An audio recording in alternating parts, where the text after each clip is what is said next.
Well, good morning, and can I welcome everyone to this, the 18th meeting of the Public Audit Committee in 2025. We have apologies this morning from the Deputy Convener, Jamie Green. If I could turn to agenda item 1, it's to ask members of the committee whether or not we agreed to take agenda items 3, 4 and 5 this morning in private. Are we all agreed? Agreed. We are agreed. Thank you very much. So let me turn then to agenda item 2, which is consideration of the 2022-23 audit of Forth Valley College, which is a Section 22 report. I'm very pleased to welcome joining us in the committee room this morning 4 witnesses. We are joined by the Auditor General, Stephen Boyle. Good morning. And alongside the Auditor General this morning is Mark McPherson, who's an Audit Director at Audit Scotland, Derek Hoy, Senior Manager at Audit Scotland, and Michael Spate from Forvis Mazars, who is the auditor who carried out the initial audit work. We've got some questions to put to you on the report this morning, Auditor General, but before we get to those questions, could I invite you to make a short opening statement?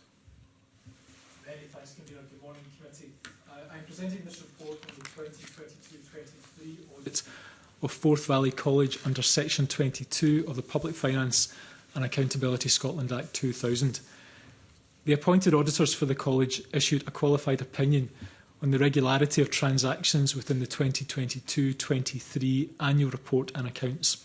This was in connection with a procurement breach related to a college-run environment-themed project that ran from 2020 to 2023. Convener, the report also covers an issue with invoicing arrangements in relation to the same project and highlights several concerns around the governance and management of the project. The procurement breach stemmed from a failure to follow college procurement processes at the project's inception in 2020, but there were also missed opportunities to address the non-compliance before it was reported to the college's Finance Committee in November of 2022. The college also reported an issue related to invoicing arrangements for the same project to Police Scotland. The police concluded that while there had been mismanagement of funds, there was insufficient evidence of any criminal activity. Given that conclusion, Convener, we have not therefore sought to make any further judgments on that aspect, which is the preserve of the police. My report also highlights further governance and management concerns in relation to the project, particularly in relation to how it managed its relationship with an external consultant brought in to support the project. My report concludes that there were instances where college staff did not follow college processes and where governance and communication around the project should have been stronger. The college has responded to address these issues and improved the arrangements for managing college-run projects to reduce the risk of similar issues with other projects in future.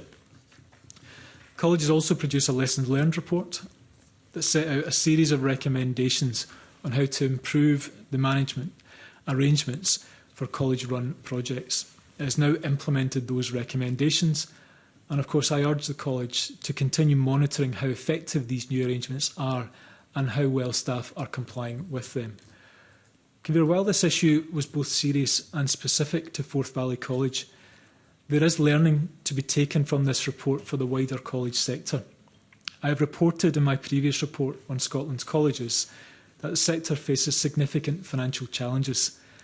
In that context, it is expected that colleges may look at different solutions to continue to deliver against their objectives.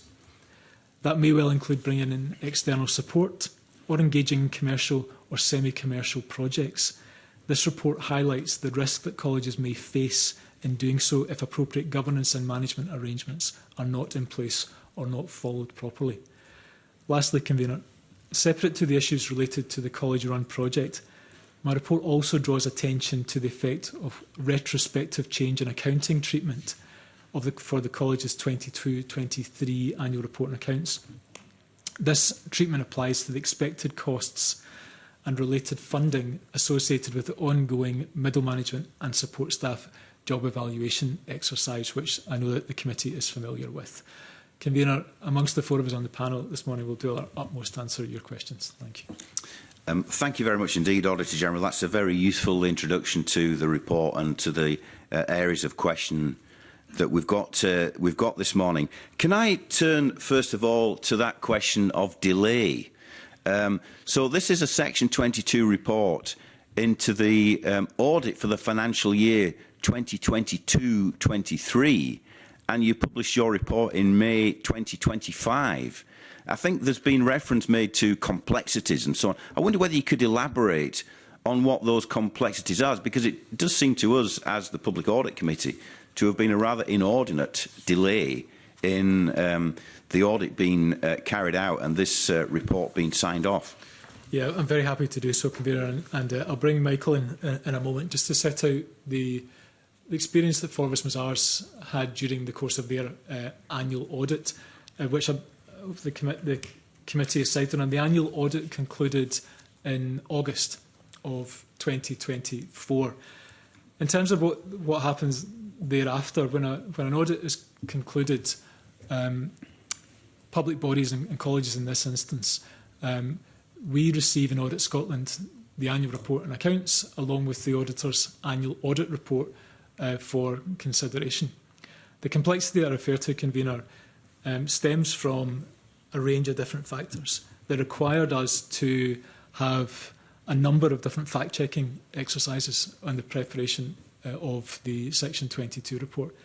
I think indeed, Convener, we probably, as we refer to in some of our introductory comments in today's report, there are a number of conflicting views expressed as to the circumstances that are set out in the Section 22 report. It wasn't just college staff that we had to engage with. We also had to have relevant clearance of the report with former employees and then third parties to the report, given where we make reference to the role of other people distinct from a public body. Our processes require us to give them the opportunity for clearance. So what that resulted in was an elongated process, Convener, of fact-checking and clearance with a range of different parties, rather than what can be a fairly standard process that we've undertaken for many and all the Section 22 reports that we've presented to the committee in previous. This has been the longest clearance process that we've had for a Section 22 report since I've been in this role, and the complexity and the different views that we've had shared with us, we hope in part is reflected in the report. I'm happy to elaborate and can bring colleagues in as you wish, Convener, but maybe useful for Mike just to set a bit of the experience that Forvis Mazars had concluding the audit, first of all. Mike. Thank you, Auditor General. So where we have a Scottish college that has a July year end, our deadline for completing our audit and signing the financial statements is the end of December of that calendar year. With the exception of the matter at hand within the Section 22 report, all of the other work was complete by that point. The delay from that standard December deadline to the signature that eventually was undertaken in August, of the next year, it was ensuring that the contents of our audit report and the conclusions that we drew were correct and appropriate, and rightly we received some challenge from the college, which resulted in some delay on that point. But it was specifically in relation to the procurement of fuel change that meant that the financial statements were delayed and signed later than is standard. Okay. I mean, we will return to the point of delays, because I think one of the things that is evident from the report that you have produced is that there were issues around contracts not being signed or signed off or in existence at all going back to 2020. I think you've mentioned already the procurement breach being identified as, in November 2022. So there is these are fairly old issues that have been identified, and so here we are in 2025, and perhaps not surprisingly, some of the people that were involved in 2020 were involved in 2022 are no longer there. I mean, that is problematic, isn't it? It is one of the results of having such a delayed process. I I recognise that to some extent, Convener, but I think there has been turnover, absolutely, of people who are party to this report throughout the process. So there have been change in board chairs and principals that have happened along the way of the timeline. But I do accept and recognise, Convener, that more typically this report would have been prepared much earlier than what we have with today's report. I think, as I say, Convener, this is reflective of an extremely unusual set of circumstances and complexity that had required us to, once receipt of Forvis Mazars' annual audit report, then engage with a range of different stakeholders with different perspectives, contrasting views of the same facts, and for us then to pick through that and present what we think is hopefully a fair and balanced Section 22 report on the events that are before the committee this morning. Okay. I mean, and just for the record, what's your understanding of the reason for the departure, for example, of the chair of the Board of Management, for example, for the principal chief executive? Were they related to issues raised in the report?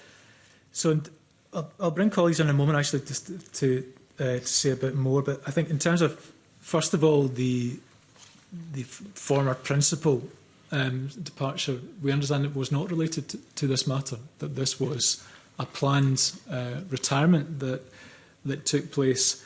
And I think that was something that was planned within the college, and also involved, again, not an unreasonable decision to have a handover with the incoming principal, who was an internal appointment within the college. In respect of the chair, again, perhaps linked to the change of principal within the college, that we understand that it was the chair's decision, who stepped down in November 2022. And similarly, I'll turn to Mark if there's anything he wants to add, but I think it's equally our understanding that this was unrelated to this project and some of the matters before the committee. Sure. Thanks, Convener. The reason for the chair's departure was given to us is that with incoming new principal, he really would prefer it if the new principal was involved in the appointment of the new chair, and so that they could have a working relationship starting from a kind of fresh base, if you like. That's as much as we know. I think I absolutely recognise, Convener. I think typically when circumstances like this, the Section 22 report, it can often be a catalyst for change of leadership on a board or executive level, but I think that's unusually, we say that's not our understanding for the change of leadership in the college.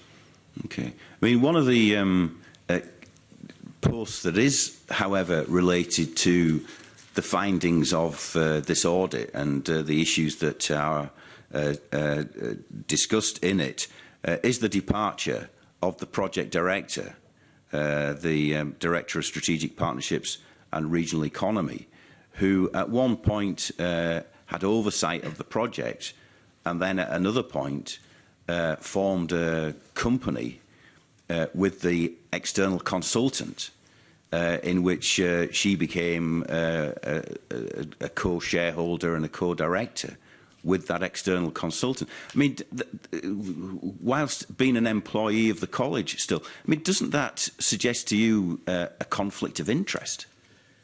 I think these are unusual circumstances. And I think perhaps, and I will address your point absolutely, but I think as I mentioned in my opening remarks, I think we'll expect to see colleges undertaking more of this entrepreneurial activity. And that may result in employees becoming directors of subsidiaries or more commercially orientated organisations. Getting that right really matters. The right governance, leadership, how that works in a group structure, where control resides, notwithstanding all of the importance of financial regulations working properly. In terms of the setting up of a company with a consultant whilst being an employee, and I think kind of two things. One really matters is transparency, that is done with the understanding of the employer. And the other is just real clarity of roles and responsibilities and timeline if there's to be a change of circumstances. And on that latter point, Convener, I think what we found, and again, I can turn to Derek, might want to say a bit more about this, is that there wasn't clarity of how this company that was set up, or the one that under the college's auspices that didn't then actually trade, and then a new company that is still trading. Actually, so I'm mindful, that wasn't part of our audit work, but nonetheless is indicative perhaps of the complexity and the need for absolute clarity by public employees when they are engaging in commercial activities. But I'll pause and just bring Derek in if he wants to add on that point. Not too much to add, Auditor General, other than to say the college were quite clear with us that they were not made aware of the existence of the new entity that was set up. We're not clear on the reasons why the new entity was set up, but the college certainly were clear that they were not made aware of it. Okay. I mean, in the report that we've got before us this morning, I think in paragraph 30, the point is made there that it appeared that the external consultant was managing the project director, when you would have expected it to be the other way around, that the project director in the college would have been managing and directing the consultant. I mean, that's quite extraordinary, isn't it? Of course, it's really unusual. For that to be the dynamic of an external consultant managing a director in a college, of course it is. I mean, and I think two factors are maybe kind of drawn. That predating this Convener, as we set out in the report, that there's a lack of clarity about the origins of the appointment of the consultant. Why that company, not another, not advertised, not following the college's financial regulations, nor their procurement policy. And then as the project evolves, we see indications of commercial opportunity. Spin-off, I think, is the term that we use in the report, that this subsidiary, which never traded, but would become a standalone entity, and then at various points, the shareholding arrangements would become. So I think that's perhaps indicative of some of the actions and behaviours that it was felt that at one point it would go on its own, and whatever dynamic there would be between the project director and the consultant at that point was premature, whilst it was still a college entity. So I think all of these factors are most unusual, Convener, but as you home in on that example, that's just one of them. Okay. Can I just turn, before I bring Graham Simpson in, to something else? We are not the police, we're the Public Audit Committee, but we do reflect on some of the evidence that was presented to an employment tribunal. It was an unfair dismissal claim by the former project director, which was convened in June of 2024. And so in your report, in paragraph 29, you say, and I think you've said it in your opening statement, that it was clear that there was a mismanagement of funding. And I think you said that's why the police chose not to proceed.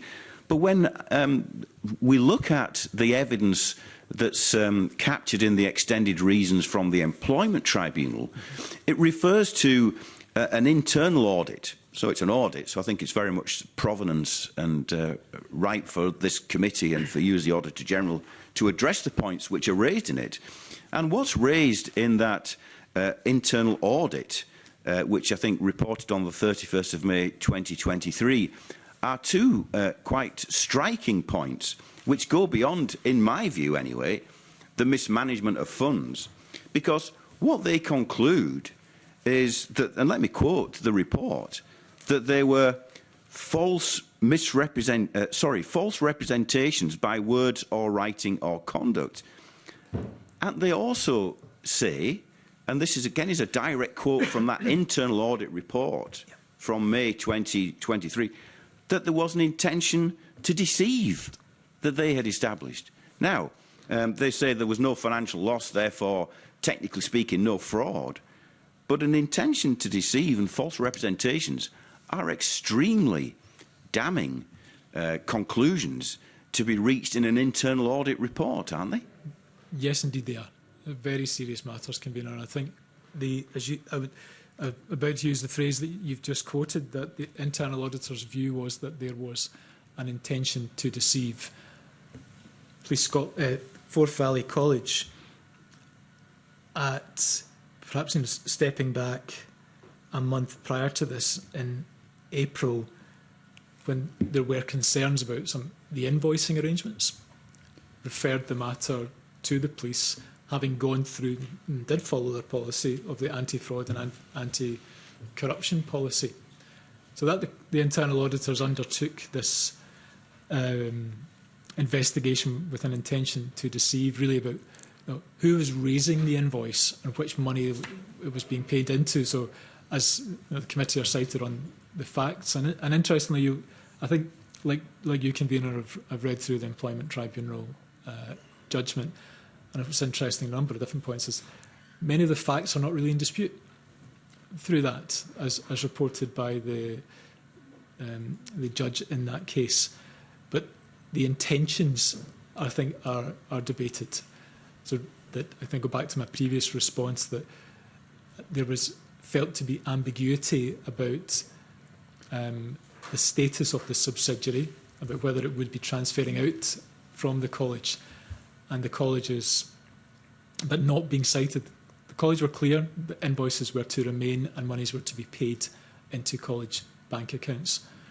Whereas what we see from this example and the internal audit report was that they were paid into third-party accounts, contrary to the college's view and understanding of the events.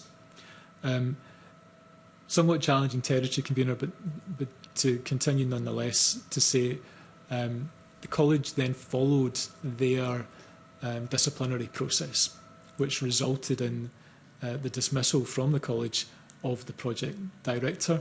That was subject to appeal, and then indeed Employment Tribunal, which was also dismissed. I think whilst we're all grateful, convener, that no money was lost to public funds from this example, and indeed that may have been the basis for Police Scotland's decision making on it, that there was no evidence of criminal activity. But I think it's hard not to disagree that there was mismanagement of public funds and the opportunity existed for a potential loss. And that really is a matter of public concern, a matter of concern to me, and one which is the basis of following through from Forbes Mazar's report to bring to the attention of the Public Audit Committee today. OK, thank you very much. I'm now going to invite Graham Simpson to continue this line of questioning. Graham. Yeah, thanks very much, convener. Good morning. So we've got a number of companies named here. We've got Paradigm Futures, Fuel Change Futures, and I noticed from Companies House that tells us that Fuel Change Future Limited is now called Powering Futures Enterprise Limited. That's got two directors, one of which is the consultant, and one of which is the former Director of Strategic Partnerships and Regional Economy. And it was she who lost her job and went to the Employment Tribunal. And if I can, if you don't mind, convener, just read from the aforementioned judgment of that tribunal, which was held in June last year. And the section I'm going to read relates to a trawl of the email account of the Director of Strategic Partnerships and Regional Economy. And there was an email dated January the 8th, 2023, from the consultant to the claimant in this case, titled FC Cashflow, with an attachment named True Cashflow January onwards, in which he stated, quotes, "The attached is what I think our real cash flow is, and I've moved some income to when I think it will arrive. We have not been invoicing due to the issues, and I am concerned Paradigm invoicing is either illegal or at best clandestine. However, if the college invoice, it could extend the project beyond the 31st of March, and I cannot imagine they want a tail, T-A-I-L. In a reasonable world, we would say paradigm is invoicing, and as this will be the modus operandi until FC Limited is set up properly and trading. Now, the report from the tribunal later says that, quotes, an internal auditor report, we've mentioned that before, was produced dated 31st of May 2023. The report found that the email, which I've just referred to, represented false representations by words or writing or conduct, and that there's been an intention to deceive, that's what the convener quoted, by not disclosing all of the income relating to fuel change activity. Again, to quote from the judgment, the report went on to conclude that because the amounts due to the college have not been lost, the false representation and deception, strong words, in withholding details of income due to the college has not been successful in gaining benefit or advantage, in that fuel change will not benefit as long as these amounts due are paid over to the college.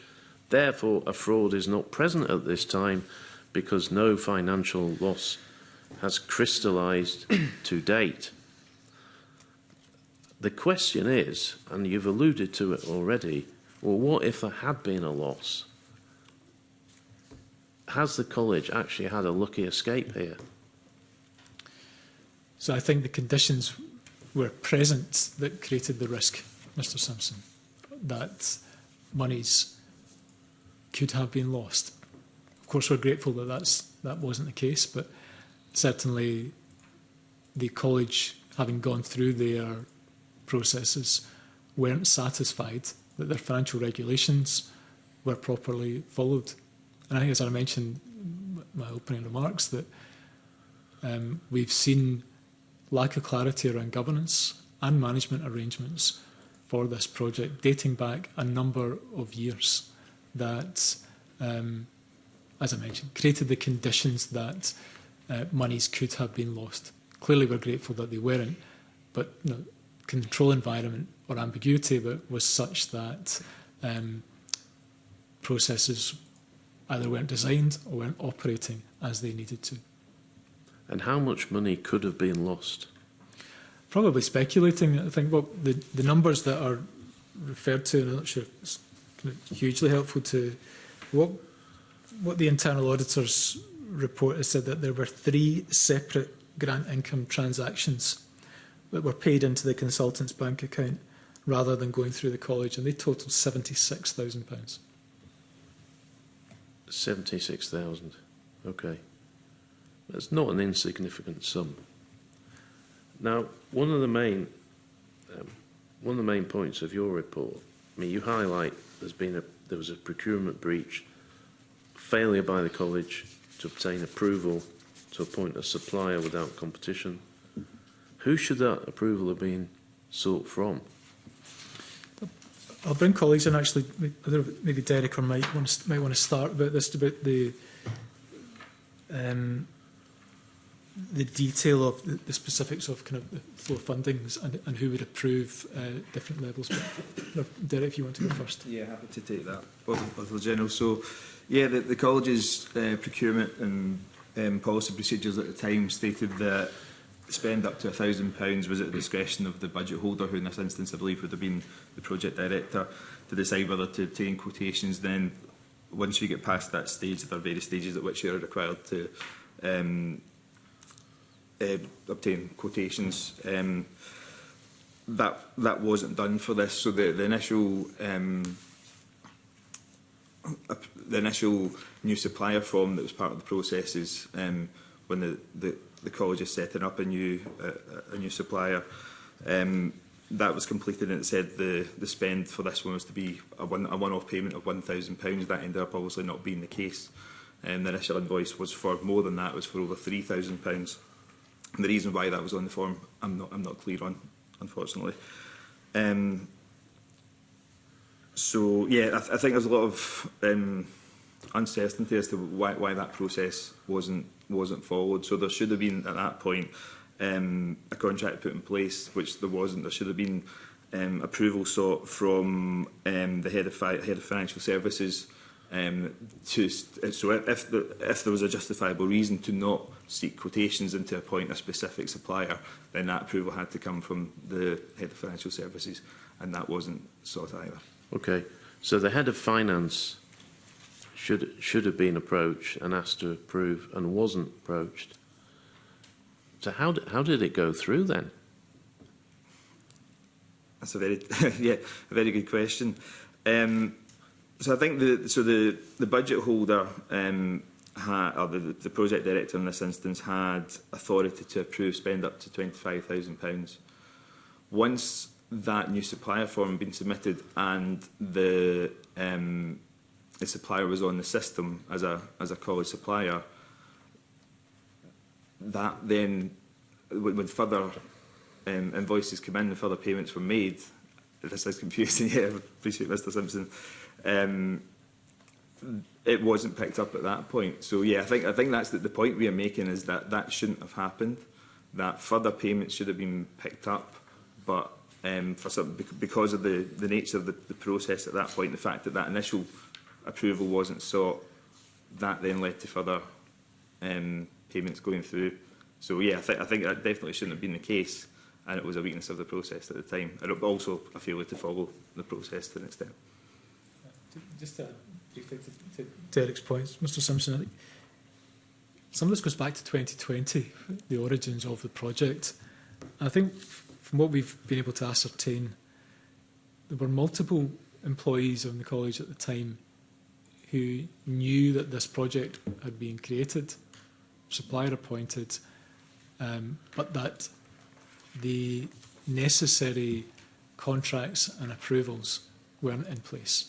And that would be procurement department, the director of finance, former principal, the vice principal for finance and corporate affairs, along with the project director and other people in finance and procurement. So you have a range of people within management positions who could have taken the opportunity to say, actually, we need to follow our processes. This has to be tighter through proper management approval and governance arrangements. But that didn't happen. And I think, there are a couple of other instances, during the periods that follow, that opportunities were available to strengthen governance and transparency, but weren't taken within the college. So we've got a project director who is an employee of the college, who has been able to sign off payments to the company of which she's the director. Stop me if I'm getting any of this wrong, by the way. That seems to me to be a situation which is entirely wrong. Would you agree with that? Yeah, so I think maybe just turn to clarification actually about the directorship arrangements. I think in this entire example, there are a number of companies with similar names that may have directors on post. If it's helpful, maybe just to kind of clarify, please, the group structure. Just Derek, would you be happy to do that? Thank you. So at this point, the payments will be made to an a company called Paradigm Futures. That is the company of the consultant, but the project director was not a director of that company or involved in that company in any way. Fuel Change Limited was the college subsidiary that was created. And then Fuel Change Futures Limited was a separate entity that was created by the consultant and the project director, which then subsequently became Powering Futures. Right, okay. And that was in April 2023, I think. The change of name to Powering Futures? The creation of a company in which the project director becomes a director of the private company and the shareholder of the private company, I think, is dated April 2023. I'm fairly certain you're right, Convener. I think that's set out in Companies House. Yes. If that's not the case, we can confirm. I think that's correct, Convener. Sorry, February 2023. Yeah. Okay, so none of this should have happened. Is there other questions to be asked of the Scottish Funding Council here? Because they don't seem to have had their eye on the ball. If they had, this possibly wouldn't have happened in the first place. Are there lessons to be learned for other colleges to prevent this kind of thing happening in the future? So two parts to your question, take them in reverse order. Yes, I think there are lessons for other colleges that, I think as I've mentioned, Mr Simpson, given some of the important role, we've spoken about this with the committee, I know the committee is very interested in this matter, that Scotland's colleges play, the challenges that many of them are experiencing with their finances, that they will need to tailor their offer to support the requirements of the local community and economy and so forth. And that will result in more entrepreneurial activities taking place. Doing so, you've got to get that right. Make sure that it's the right structure, governance and so forth. The lessons to be learned across the sector, absolutely, where that's appropriate. In respect of the Scottish Funding Council, I think we haven't reached an opinion on directly as whether the Funding Council ought to have been more cited, more involved in this project than they were. And it's difficult to form a definitive position on this. I don't think we've got particular insight as to the extent to which the Funding Council were aware or otherwise of the matters until it was formally reported to them by the college board, where they decided in June 2023 to make the formal disclosure that we've talked about in Police Scotland. They also made appropriate disclosures to the Scottish Funding Council and the Office of the Scottish Charity Regulator at that point. Predating that, I fear I may have to say I think it's perhaps a matter for the Scottish Funding Council themselves to report to say whether they would have had more opportunity or indeed felt like that was their role beyond funding arrangements that they would support, given that this was more akin to a commercially orientated activity, Mr Simpson. So I assume, because you've mentioned that you've had to speak to a number of people to get approval for your Section 22 report, was the Scottish Funding Council involved in that? I assume you've spoken to them about this. I'll bring Mark in a second, but apologies. I should say we don't ask for approval for our reports. Okay. We go through fact-checking. These are the decisions. It's for accuracy. Indeed, it's for clearance and accuracy rather than approval. But I'll turn to Mark to say more. I suppose ultimately the report focuses on two distinct though related issues in terms of being about the same project. The procurement issue is obviously a localised one, the responsibility of the college. I wouldn't necessarily expect the Funding Council to be cited on every procurement and every procurement breach. However, as the Auditor General has already stated, once the college became aware of the procurement breach, it brought it to the attention of the Funding Council. The other issue in relation to the invoicing, of course, none of the funds that we're talking about in relation to the issues that were raised with the invoicing were from the Scottish Funding Council. They were from other sources. So again, it might not be the Scottish Funding Council will be cited. Ultimately, though, as the Auditor General made clear in his opening remarks, I think there are wider lessons here for the sector and potentially those who are stakeholders in the sector, including the Scottish Funding Council.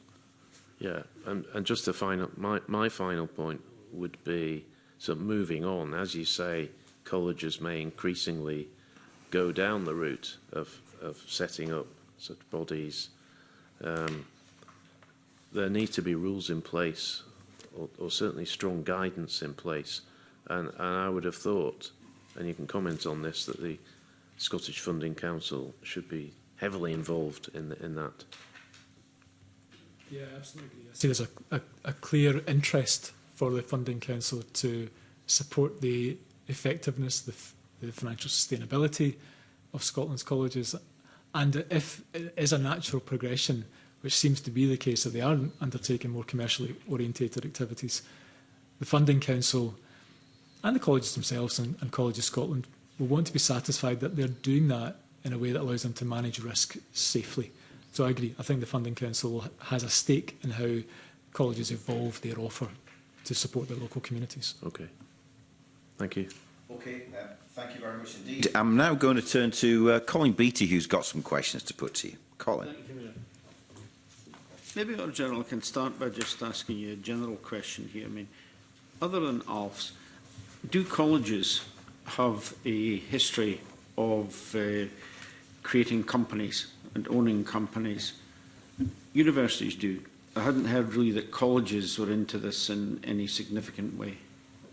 I'll turn to Mark, actually, probably got a kind of longer history with Scotland's colleges than me, but I don't think it's terribly unusual. I think this, reflection of the fact that public bodies are able to do certain things within the confines of their own organisation, whether consistent with their establishment, their articles of association, some of the tax implications of undertaking commercial activity in a public body, and indeed, of course, some of the committee's own evidence taken in other in recent times of public bodies undertaking commercial activities inside a public body is equally problematic. So I think it makes sense to, with the right structure for a public body to undertake commercial activity and with the right advice to do so in a commercial setting, making sure they've got the control, the regulations all set properly. So how do the SFC manage that? Or do they manage it? How far do they monitor these sort of activities? Yeah, I will bring Mark in a moment. I thought accountability is twofold. So, first of all, will be the responsibility of the Board of Management of the college, assuming that there's clarity around ownership and roles and responsibilities. The Funding Council, ultimately, it is the Chief Executive of the Funding Council who is the accountable officer for the flow of funds across Scotland's colleges. So they have an interest. Well, I don't think that necessarily expands into a day or even a during the course of a year insight into the projects, the commercial activities across Scotland's colleges. But I'll pause, and Mark will, I'm sure, want to elaborate on that. Yeah, I mean, I think it's reasonable to expect that colleges will have a degree of autonomy in determining how best they achieve the objectives that they've agreed with the Scottish Government via the Scottish Funding Council. So I wouldn't necessarily expect the Scottish Funding Council to have a clear handle on everything that goes on throughout the sector. As the Auditor General has said, I don't think commercial activities are unique to this college. I hope that the nature of this particular issue is unique to the sector, but clearly the intention to engage in commercial activity is not unusual, and colleges have, over the last few years, had to think differently about that, given they are now public bodies, as we know from the 2014 changes to their status.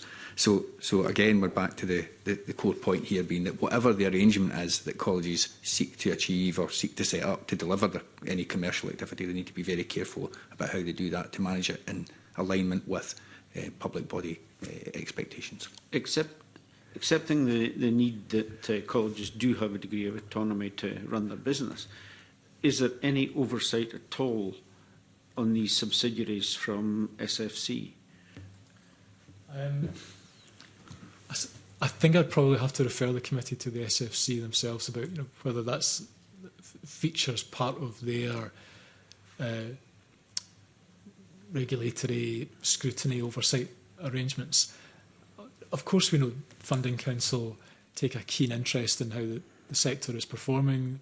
They will scrutinise annual report and accounts, delivery of course, funding, outcome agreements and so forth. So I suspect colleges would say there is no shortage of oversight from the Scottish Funding Council of their activities.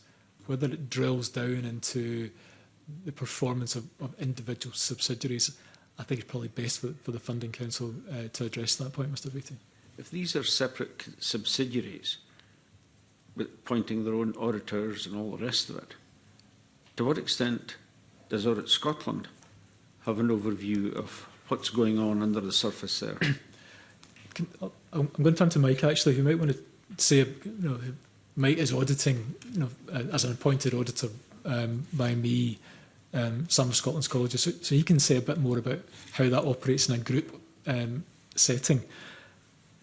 If I may, and you haven't asked this point directly, but I think perhaps specifically to Fuel Change Limited, which was set up as a subsidiary of this college, the college themselves were the sole shareholder of that. So that gave them complete ownership and control. So even though, as I say, it didn't trade necessarily, so I don't think there's no lack of clarity about ownership or control as it relates to this subsidiary. But if Mike wants to say anything about that point, or more generally how group audit activities, I'll pass to him to do so. Thank you, Auditor General. In respect specifically of Forth Valley College, because the subsidiary was dormant, there was no requirement for us to, or any other auditor for that matter, to sign an audit opinion on their financial statements.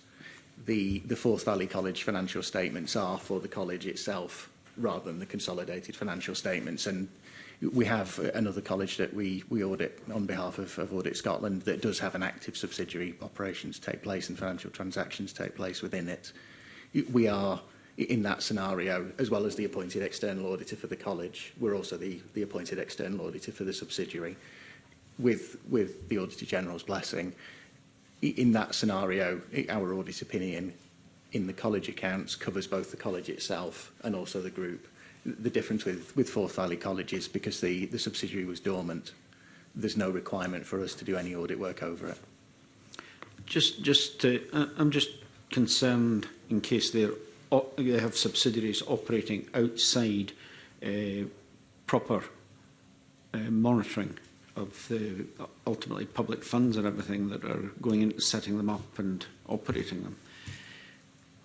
Is it that the colleges are moving down the same route as the universities? They're creating companies, subsidiaries that they can build up and then spin off in exchange for cash? Is that where they're going? So that will be the case for some of the subsidiaries. I'll probably speak in general terms if you're content, rather than some kind of specifics. But indeed, if colleagues want to add in any specifics that are helpful to the committee's understanding of then that would be welcome too. I think what you will see, Mr. Beattie, is more entrepreneurial activity, more focus on undertaking activities that benefit or are aligned to the college's wider objectives, but for good reason can't be undertaken by the college directly themselves. In some circumstances, and perhaps as an example in this case, where there were multiple different funders. So for the origins of the fuel change project, perhaps some of the tax implications of it, and indeed is the case, as we mentioned in the Section 22 report, part of the motivation around it was that this could be spun off that would generate a return for the college, either as a one-off or whatever future arrangements would materialise. That didn't happen clearly in this example. But it led me to one of the conclusions of today's report that are applicable to the wider sector. It really matters that colleges get this right, that they are satisfied that the governance, management, control, tax arrangements are all proper and solid for commercial activities that they undertake. And I think there's a degree of inevitability that more colleges will feel that this forms part of their wider activities and offer to address both the requirements of the communities that they serve, their staff and pupils, but also some of the financial circumstances that some of Scotland's colleges are facing. Again, if Mike wants to add anything to that, then please do so. Perhaps just a general observation. We know that generally within the college sector, colleges are typically good at having controls and processes over their normal core activities. And as the Auditor General says, as colleges are looking to do entrepreneurial work, perhaps with greater frequency or in different styles, ensuring that there is the controls and processes there in advance of those things happening is key for them to manage their risk appropriately. I suppose I recall words from, I can't remember if it was yourself, Auditor General, or your predecessor, who said that in the case of ALFs, which, if you like, are themselves a spin-off from the colleges, you had no locus in terms of auditing them. And I just worry that something could be festering out there, out of public sight, that could impact on that particular college. I'd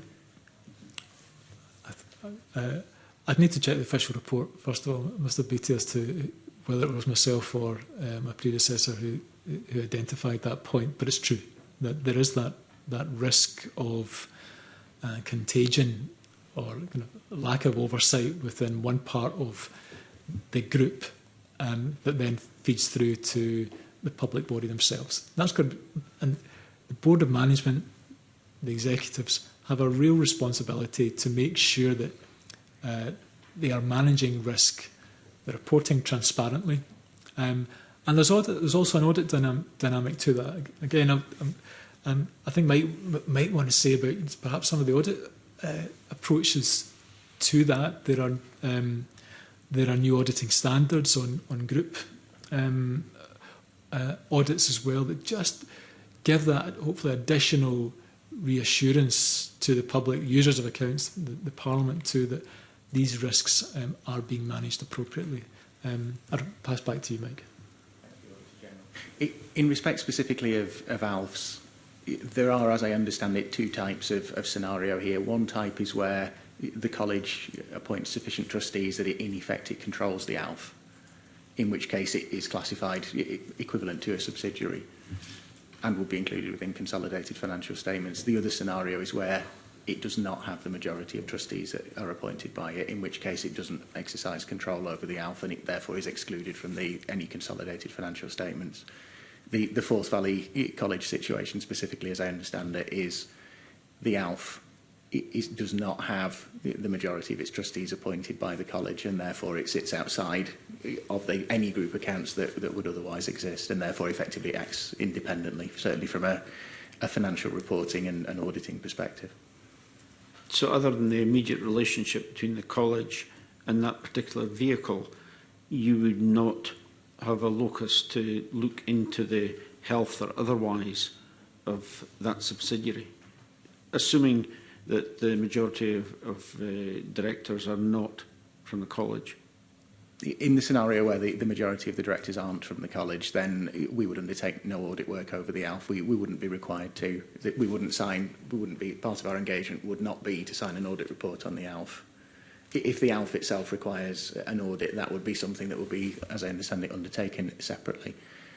And certainly from a Forth Valley College audit perspective, the only scenario that we would look at anything is, say, for example, if the ALF had committed to make a certain grant to the college and we needed to understand that that was something that was possible to be paid. In this case, I don't believe that was the case, though. Now, if the subsidiary is getting audited separately, will Audit Scotland have sight of those audit reports? And would you scrutinise these audit reports in the interest of looking at the health of that group? It would depend to the extent, I think as Mike suggests, that this was consolidated into the group accounts of the college, and that would depend on where the line is drawn about who controls the entity, whether it's a minority stake or a controlling arrangement or otherwise. So the audit will take place based on those boundaries of a group or otherwise, Mr. Beattie. But actually, most fundamentally, responsibility rests with the Board of Management of the college, that they themselves are satisfied that the arrangements that are undertaken in either joint ventures, associate entities, subsidiaries, are being controlled and managed properly. Yeah. And clearly that doesn't always happen. No, indeed. But I think, and it doesn't always happen in a range of organisations, in both public sector and private sector. These are typically limited, and there are appropriate responsibilities under Scottish Public Finance Manual, codes of governance, Companies Act responsibilities and so forth for directors to follow these processes properly. An audit, as ever, offers reasonable assurance of the results that are reported in the annual report and accounts, but most fundamentally, the responsibility for getting finances, financial transactions, internal control environment right rests with the Board of Management. But just to be clear on that point, Audit Scotland would not look at the audit reports on any company which is majority of non-college-related directors. So, not to be if there are matters that are relevant and appropriate within an audit or a set of accounts of a subsidiary that have clear relevance to the board, yes, an auditor would look at that. Absolutely. They want to be satisfied about the totality of the arrangements. As I've mentioned, that there are auditing standards that auditors that are appointed by myself will follow in terms of group accounts. They will make sure that the auditor is cited on the totality of the risk. As Mike mentions, the appointed auditor of the public body will also engage directly with the auditors of subsidiaries where those are in place. So make sure there's a proper flow of communication and understanding of the relevance of the risks. I think, in terms of this case, though, this was a dormant company. So I think that there wasn't the specifics to engage in some of the circumstances that are before the committee today. Talking of which, I'd better get back on track here with this particular issue. In Key Message 2, page 3, you talk about the college to draw up and agree contracts for expenditure totalling over £900,000. How many contracts are these? My apologies, Mr. Did you say how many contracts? Yes. So this... it's in the plural there, and I just wanted to... Yeah, indeed. I'll just pass to Derek just to be absolutely precise, if we can, about the number of contracts. I think there are a range of different entities that were involved in addition to the work and engagement with the consultant themselves. But yeah, so I understand there were 3 different suppliers for which procurement procedures were not followed, so there was no contract in place. Only one of those paradigm futures went beyond the £50,000 threshold that would require the college to include it in their annual procurement report. So 3, to answer your question. Okay.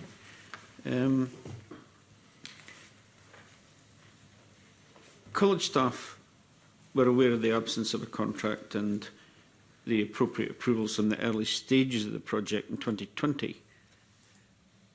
Other than the fact that the non-compliance expenditure wasn't reported to the Finance Committee timelessly, were proper procedures otherwise followed? No, I don't think we can give you that assurance.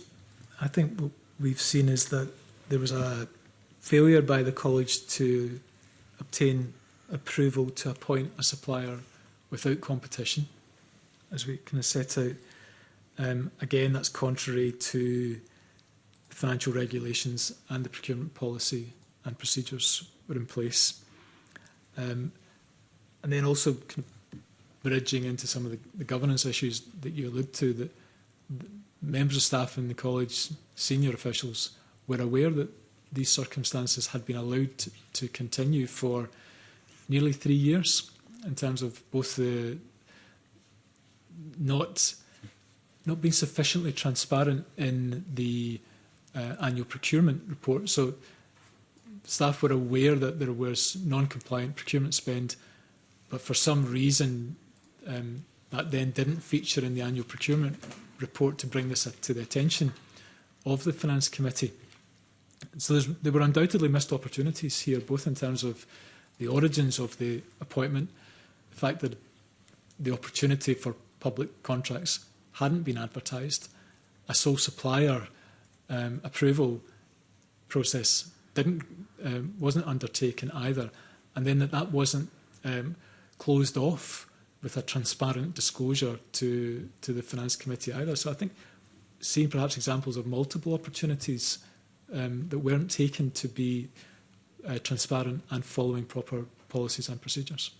Given what you say, given that your report confirms that the college acknowledges that these transactions should have been reported, and they weren't, did they actually give any reason why there's an absence of a contract hadn't been reported?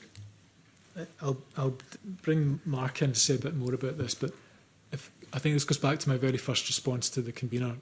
This is part of the reason for the elongated timescales on today's report.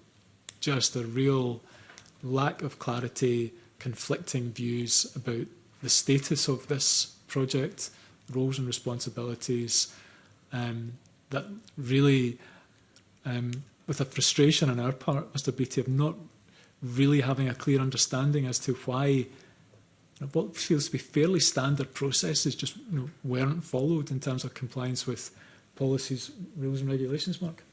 Yeah, Thank you. Can I also ask, Mark, before you come in there, is there anything in college minutes, records, that indicates it was even considered?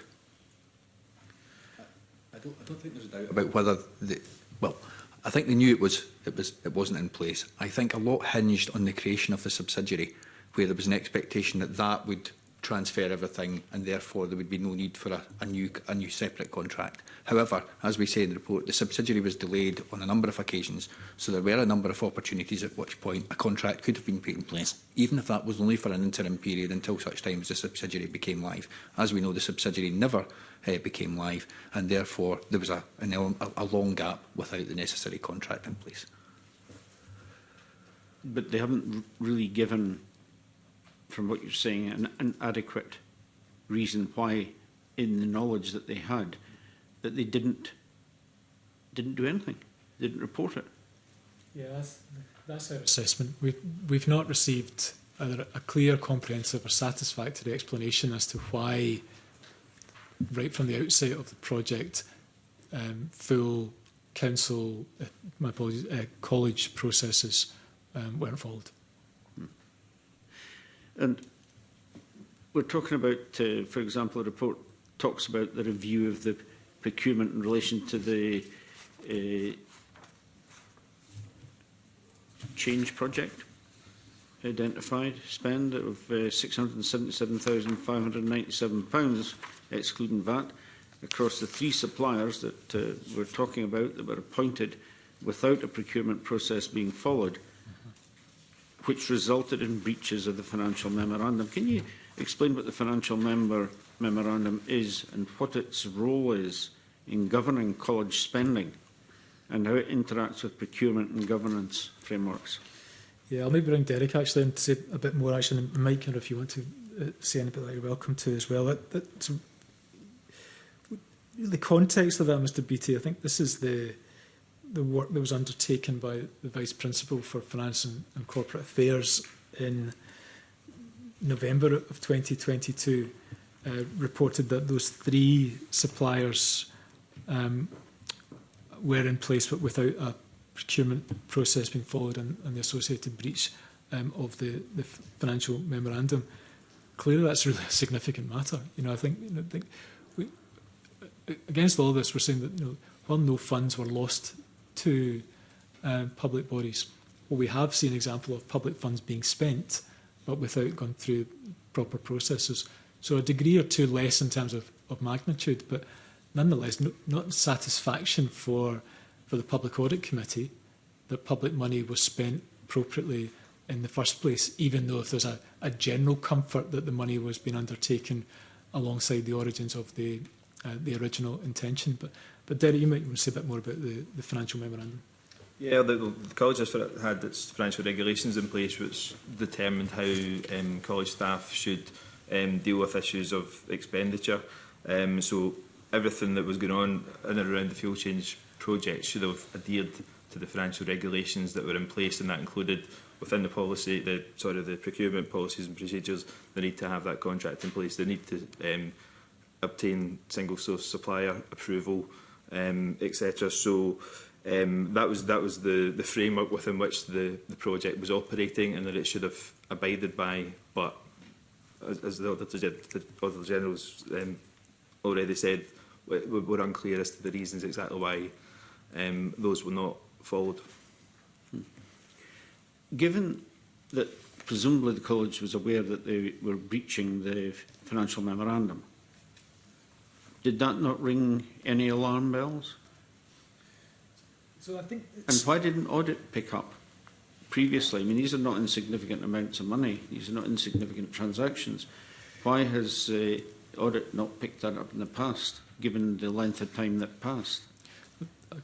Let me address both those points, actually, in terms of were there any concerns? Yes, there were concerns raised by the Vice Principal for Finance and Corporate Affairs in September of 2021, raised concerns with the principal of the college over some of the management of the project. 2 months later, we understand that there were meetings with the principal and the vice principal with the consultant to discuss some of the governance issues, some of the issues with the project, even some of the fundamentals about how this is being structured in terms of whether it's a subsidiary or should it, at this point, be spun off, and also some discussion about the employment status of the project director. Were these meetings minuted? So, colleagues can maybe answer actually if in terms of the detail. Some of this, I think, is also reported in the Employment Tribunal judgment, but I'll pause for a second just to confirm in terms of the minute. That specific meeting that the Auditor General referred to in November 21 was minuted. There was an email minute that was circulated to those that had been in attendance. Do we have sight of that? No, I don't think you'll have sight of it. We have it on file. I think it might be useful if the committee saw that. Certainly follow up with the committee in terms of sharing appropriate information with you. Going back to your kind of the totality of your question, Mr. Beattie, I think this speaks to perhaps many of the issues that the extent to which issues were known about with the project, but then not adequately followed through to a clear position, whether it was about governance, and that is interwoven with the ownership and status of the project.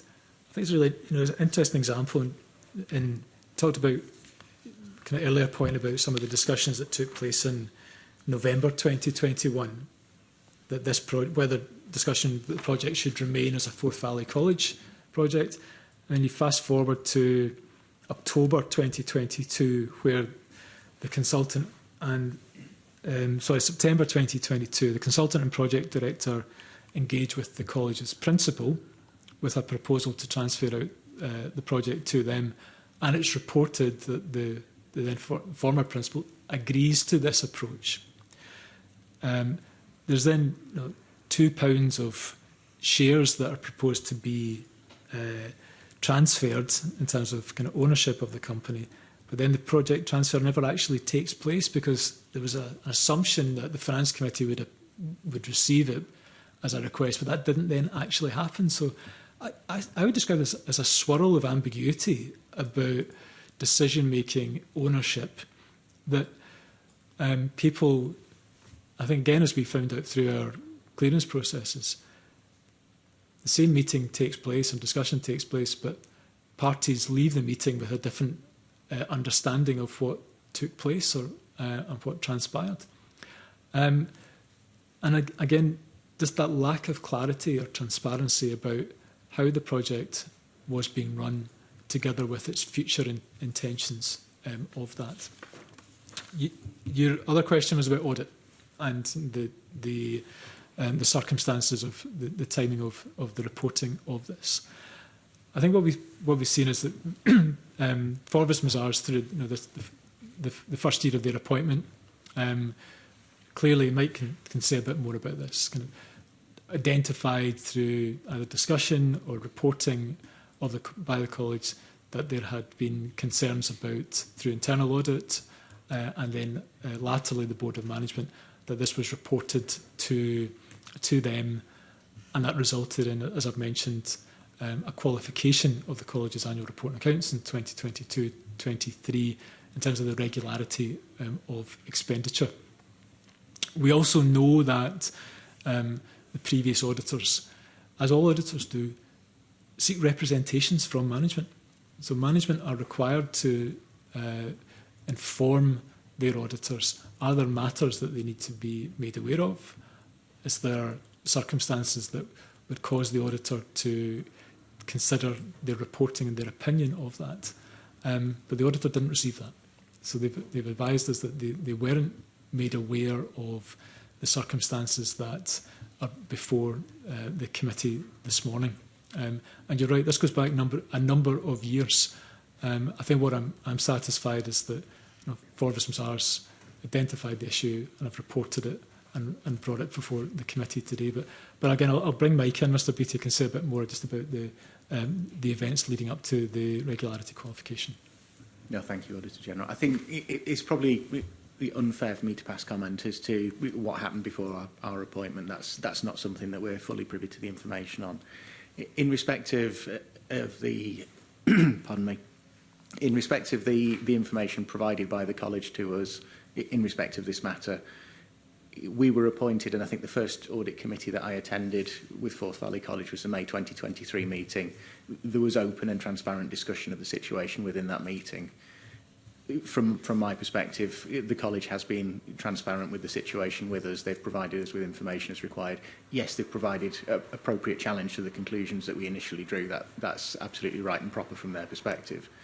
But at no point do I feel that we haven't been given the information that we've been required of to draw our conclusions.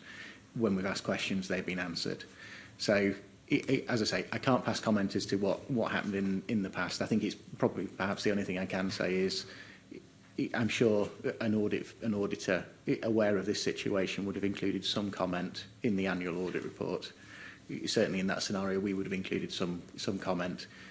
I can't tell you what our conclusion would be in terms of audit opinion overall, but there would be some mention of it. Okay, let me move on to one last question, which still relates to this question of the non-compliant spend. Everybody was aware there was no contracts in place. Who actually authorised the expenditure, and who should have agreed and put in place these contracts? Derek, do you want to pick that up? Yeah, take that. So the expenditure was approved by the project director up to the point of their authority, which is £25,000. Sort of signed off by the project director and authorised by the principal. After expenditure went over the £25,000, it was the principal who was signing off on the expenditure. And they were in fact signing off in the full knowledge that there was no contract in place? I'm not entirely sure of exactly when the principal became aware there wasn't a contract in place, but I think it's safe to say he did become aware at some stage during which he was approving the expenditure. Just to be absolutely clear, the former principal that we were referring to. Okay, I'll leave it at that. Thanks. Okay. Colin, thank you very much indeed. I'm now going to invite Stuart McMillan to put some questions to you, starting off, I think, on governance and then talking about whether things have changed. Stuart. Thank you, Convener. Just before I do go into those questions, just want to go back to the line of questioning from Colin Beattie and Graham Simpson beforehand, just with regards to the 2020 up to the May 2023. Now, bearing in mind there were various lockdowns took place, was COVID ever used, because it's not come up in the report, it's not come up so far this morning, was that ever used when you were going through your audit work and engaging with the college? I'll certainly turn to Derek and Mike to address that, because you're right, we haven't cited COVID-19 pandemic or different ways of working as a contributory factor to this. Yeah, I'll maybe come back in actually in a second, Mr. McMillan, actually, but I'll bring colleagues in first. If I could go first, Michael, it was mentioned in audit interviews that we carried out by a number of the individuals involved that, you know, the circumstances at that time were probably quite different, not the way the college would have been used to working. They didn't go into great detail about exactly how that affected the situation or what direct impact that had, but it was certainly mentioned that the college was working under difficult circumstances at the time, as everybody was, I suppose. I don't know if there's anything you want to add, Michael. Yeah, I think the only thing I would add is that the vast majority of our focus was on that 22-23 financial year period, at which point COVID was something that we'd learned to live with by that point. Yeah. So the college, I can think of no scenario in which anybody at the college said that was a contributory factor to the scenario as it happened. I think for Mr. Millen, I'm not sure how much weight, and I think you can see that we haven't made particular emphasis of pandemic as a justification for some of the circumstances before the committee this morning, that all public bodies were dealing with different ways of working quite quickly, And I don't see it as sufficient mitigation for the events before the committee. We all had to adjust quite quickly, and it wasn't an appropriate reason not to have adequate procurement or governance or management arrangements in place. No, thank you for that. I mean, it's I'm certainly not using it as any type of mitigatory factor, but certainly from the 2020 point, because it was such a huge shock for everyone in terms of how we went about our normal business. I did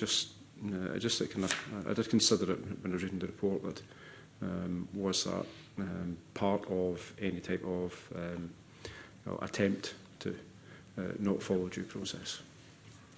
I think we're clear that the financial regulations and the policies weren't followed.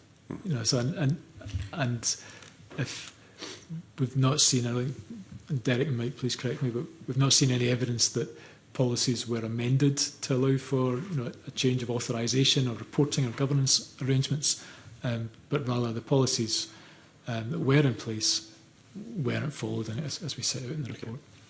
Okay, no, that's helpful, thank you. So on to the governance element. So paragraph 30 of the report seems to demonstrate the poor communication and the failure of individuals to carry out the roles expected of them. Now, given that 2 years really elapsed since the issue came to light, are you assured that steps have been taken to ensure that this type of situation cannot arise again? Yes, I think we are, actually, and I think that's an important assurance for the committee, that the detail of the circumstances before you have been reflected in a lessons learned report and the actions associated that have been implemented. Again, I'll bring Derek and then Mike as well if they want to kind of share some of the detail of that with the committee.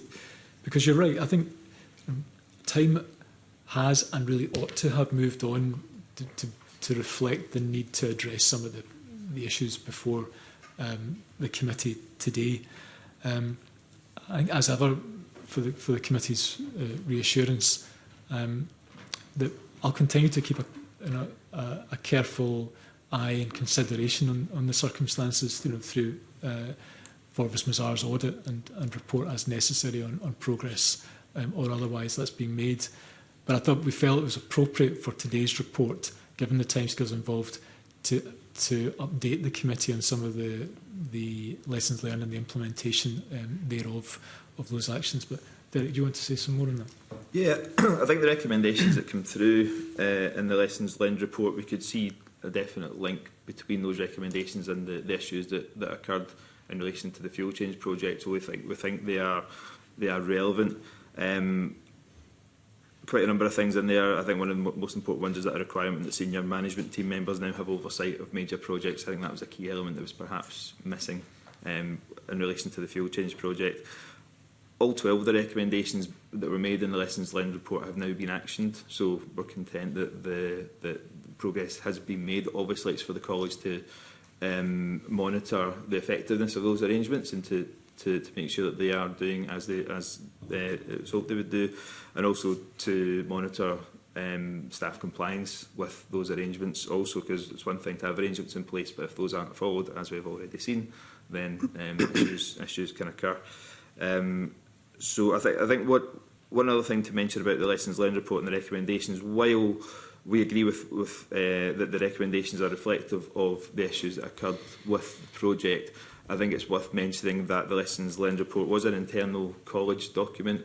Because of the circumstances around the departures of some of those involved, not everybody that was involved in this project had the opportunity to feed into that lessons learned report. So it maybe lacks a degree of objectivity and input from everybody who was involved in the project. The college would say it would have been difficult for them to do that given the circumstances, but I think where that lands is that the lessons learned report does lack a degree of objectivity. But I think that the assurance we take is that we can see the clear link between the recommendations and the issues that occurred, and pleased to see that progress has been made, that those recommendations have been actioned. No, thank you. The Board of Management agreed in December 2024 that the dual role held by the Vice Principal of Finance and Corporate Affairs as Secretary to the Board of Management should continue despite the Board acknowledging that the arrangement does not comply with the Code of Conduct, sorry, the Code of Good Governance for Scotland's colleges. Do you know why the Board of Management took that decision? I'll ask colleagues to say a bit more in a second about the board's rationale for that approach. We draw attention to this in today's report because it doesn't comply with the Code of Good Governance for Scotland's colleges. And I think there is the risk of a conflict between the role of the Vice Principal and that of the Secretary to the board. And whilst it is welcome that the board is keeping this arrangement under review, I think we perhaps want a degree more comfort about what would be the circumstances where a conflict of interest would be identified, how they would deal with that, notwithstanding the fact that there is a Deputy Secretary in place who could exercise it. Bring Derek in a second, but we know that this arrangement is not unique to Forth Valley College, and it's perhaps an area that the Scottish Funding Council, who will oversee the code, to be satisfied that they're content that there is ambiguity or there is non-compliance, to use a bit of a stronger term, with the code by Scotland's colleges that allows for these circumstances to exist. From my perspective, Mr McMillan, I think given some of the events and some of the governance challenges that have taken place in this college, it perhaps feels like even more reason to be absolutely satisfied that this arrangement is right. And indeed, maybe, as I say, for the Scottish Funding Council to be satisfied that can both sets of circumstances can exist, because at the moment we feel it's appropriate to highlight that this is an area of non-compliance by the college. But I'll bring Derek in again just to say a bit more about the board's thinking. Yeah, I don't recall any specific rationale being included in the board minutes from the meeting where it was considered again last year. I need to return to the minutes to be absolutely sure of that, but I can't recall any specific rationale that was included there. There is the position of a deputy secretary to the board, and the college sees that as potential mitigation against the risk of a conflict of interest.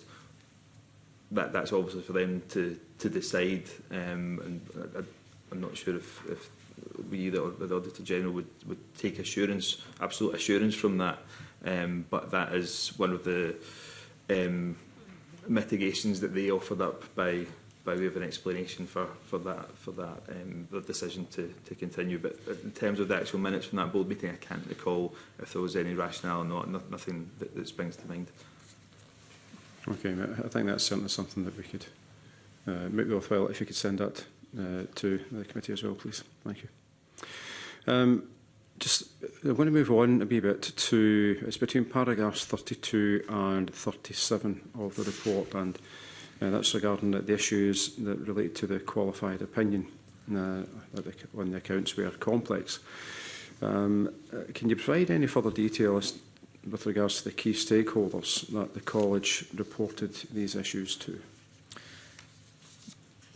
Yes, I'm happy to start, and I think as a precursor, I think one of the things that we have seen in the report is poor communication between different stakeholders involved really throughout the process. That level of ambiguity about what was actually discussed and decided in different meetings, deficiencies in communication to college committees, governance around some of the procurement, reporting, internal control and management arrangements. I think what we go on to say at paragraph 36, and the specifics of it Derek might want to speak about, is really the totality of the lessons learned. Mr McMillan, the the number of recommendations, that these generally reflect the issues that are set out in today's report, and together the important role of the committees and the board of management. But Derek, you might, if it's going to set some of that timetable out, that would be welcome. Yeah, I mean, in relation to reporting to key stakeholders, once the procurement breach became apparent and had been reported through the college's finance committee and its board, the college did inform the Scottish Funding Council as it's required to, so they were made aware as and when was required. And then in relation to the issues that came out with the internal auditor's report, the college did also inform the Scottish Funding Council, again the Office of the Scottish Charity Regulator, and of course, as you know, reported the issue to Police Scotland. Yeah, I think there's clearly been a reaction within the college to the circumstances, and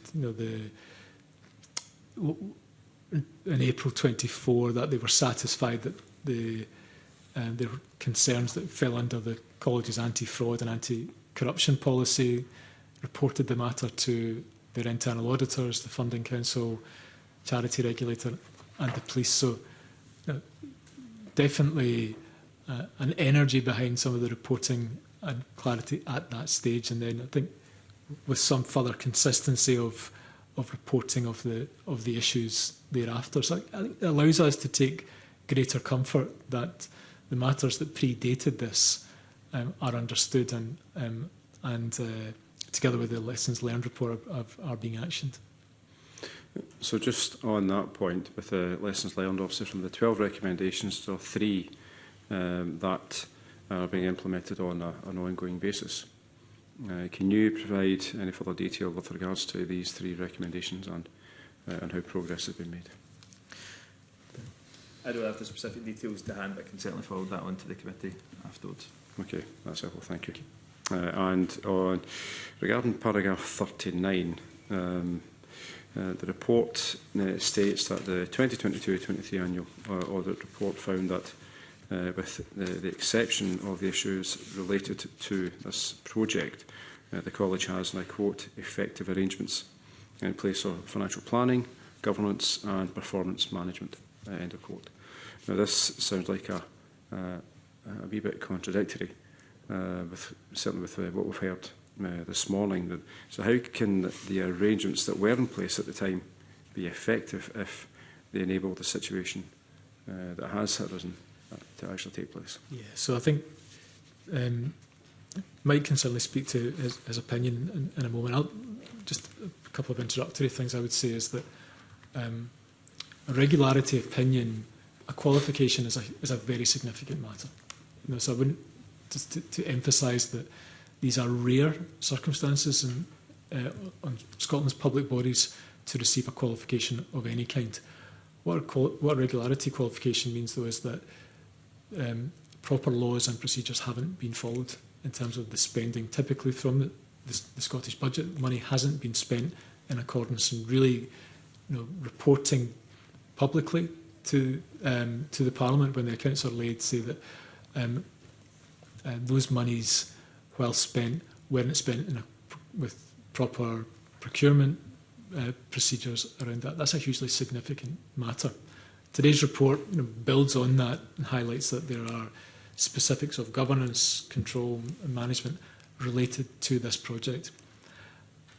Having said all that, I think it's, as I, in setting a code of audit practice, require appointed auditors to also consider more widely governance, management, financial sustainability issues on an annual basis in undertaking an audit, that those two things can coexist. So we have seen, and through Forbes Mazar's annual audit report, more assurance being offered in the totality of the arrangements in the college, and that's set out in a bit of detail. I'm happy to bring Mike in just to kind of to hear the he and his firm's rationale for that. Thank you, Auditor General. I think, at the risk of oversimplification, if we take what Forth Valley College do as the core education and as the separate fuel change projects, effectively what we're saying is that within the core workings of the college, we haven't identified anything that creates cause for concern, except where there's overlap from these areas. In respect to fuel change, we know that we've got the significant issues that were highlighted that resulted in the qualification. There's also mention in the 2023 financial statements and the annual audit report around the code of good governance, where the Vice Principal for Finance and Corporate Affairs has that conflicting position. With the exception of those, we didn't identify anything that was cause for concern. I think trying to boil it down in that oversimplification of there being two areas of what the college's activities are, it perhaps explains some of the root cause behind it.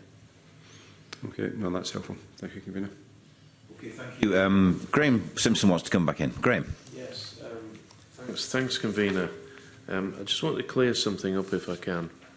So, Paradigm Futures, which has one director, was given the work which wasn't advertised, so there was no competition. Has anyone explained why the work went to Paradigm Futures as opposed to anyone else? Derek can answer that, but just to support your question, Mr Simpson, Paradigm Futures were appointed. I think we understand that at that initial point, the project director view was this was for a one-off piece of consultancy work that would be undertaken. But then as that evolved, no contract was issued. Again, no single source supplier documentation approval was sought. But that was the responsibility of the project director to have gone through that initial process. Derek, you might, to confirm that. Yeah, I think this is one of the areas, Mr Simpson, we really struggled to get a solid answer on exactly how Paradigm Futures came to be appointed and why there was no single source supplier approval in place. As the Auditor General mentioned right at the start, we've got very conflicting or contradictory evidence from various sources on this, so we're not really clear on exactly how that came about. The absence of any kind of formal procedures, so there's no contract in place, there's no service specification that details, for example, what the consultant was appointed to do, for how much money, by when, etc. None of that was in place, so it's really difficult to know exactly the basis upon which the consultant was appointed. So yeah, that's about as far as we can go on that. I'm afraid it's one of those very uncertain areas in this report. It's quite key though, isn't it? The Paradigm Futures is basically one person. So was there any evidence that individual, we haven't named anyone today, and I won't, was there any evidence that individual knew people at the college before that job was awarded? He did previously know the former chair and principal, and he had met the project director at an event not too long before the project came into being. What event was that? I can't recall off the top of my head. I'm not entirely sure of the exact event, but it was an event at which I think the project director was presenting. I don't know the exact nature of the event or what it was. So he knew the former chair. Do you know what so. the nature of that relationship was? No, I don't. They just knew each other. I know that I do know they knew each other beforehand, but the nature of that relationship I couldn't confirm. I think as Derek says, Mr Simpson, so there's an unsatisfactory lack of evidence audit trail with which to understand really the origins of some of these relationships and then public expenditure. So, just that public officials will meet people from, organisations who wish to contract them on a regular basis. The reason that we have procurement policies, financial regulations, reporting to committees to safeguard public expenditure individuals. And what's clear from all these circumstances is that policies weren't followed, proper governance, opportunities for intervention, as we've talked about this morning, that many people in the college knew of things that hadn't been reported or weren't being followed properly, but weren't reported in a timely basis. So I think today's report, from our perspective, is policies not being followed properly, poor communication, governance and management, opportunities not being taken. So I know you've said you've struggled to get straight answers or clear answers. Was one of the questions, why did you appoint this individual? Yeah, I mean, we did ask how did the appointment come about, but I think, as I said, a lot of the evidence was just very inconclusive, very contradictory, and we've tried to stick to what was actually in writing, and that was very little. So without any absence of anything specific, we wouldn't care to form a solid judgment on that. Okay. Okay, thank you. I mean, I think that there are big questions about transparency here, and I think what underlies the concern the committee's got is why there are so many big questions about transparency. Can I just take you to a final point, which is at the end of the report, you take us into the terrain of accounts directions from the Scottish Funding Council, which relates, I think, to something, again, we've taken evidence as a committee on before, which is the job evaluation process concerning certainly non-teaching grades. I think you mentioned middle management as well as other jobs inside the college sector. I suppose our question is, why is that in this report particularly? We wanted to be transparent with the committee in terms of the totality of the circumstances that are relevant. What this is effectively saying is that at the conclusion of, so as we mentioned, so Forvis Mazars concluded their audit in August of 2023. Because of the subsequent timescale or change of accounting treatment for this, that these sets of accounts would otherwise have a material misstatement in them because of the change in accounting treatment. And it's a fairly technical thing, convener, I acknowledge, but as we wanted to be transparent with the Public Audit Committee, that the accounts before you and for then what you'll see in the 23-24 accounts will have a prior year adjustment to allow for this change of accounting treatment that the Scottish Government's accounts direction requests. So, as you say, there is a fair amount of detail on page 12 of our report that sets out the origins of this and what that means in accounting treatment. But we felt that it was relevant to the circumstances of the college's annual report and accounts, and therefore sought to make reference to it in today's report.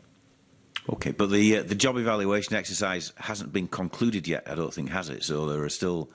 I recognise what you're saying about the technical issues around accounting and how the accounts of the college or individual colleges across the sector, presumably, are produced. But we're still waiting for the outcome of the job evaluation exercise and what that means in financial terms, albeit I think the Scottish Government has given an undertaking that they will fund any additional costs that arise out of the job evaluation process. Yeah, you're correct on both those points, Convener, that this is remains an ongoing process, but again, reason for some of the change in accounting was about which body would own some of the responsibility for funding that, and that moving from the Scottish Funding Council to the Scottish Government. So I think what we look to do in the report is just to look to transparently set that out, what that means for individual colleges as part of an ongoing process. Okay, well, thank you very much indeed. And I think you've given us an undertaking to supply some further information for our due consideration. So we look forward to receiving what you can release to us. I think that would be helpful. And we will obviously need to consider what our next steps as a committee are. I think there are some unanswered questions here that even you've not been able to answer. So we'll need to consider how best we can possibly address those. But for the time being, Auditor General, can I thank you for leading the evidence this morning? Can I also thank Mark McPherson, Derek Hoy and Michael Spate for the contributions you've all made as well. I am now going to move the committee into private session.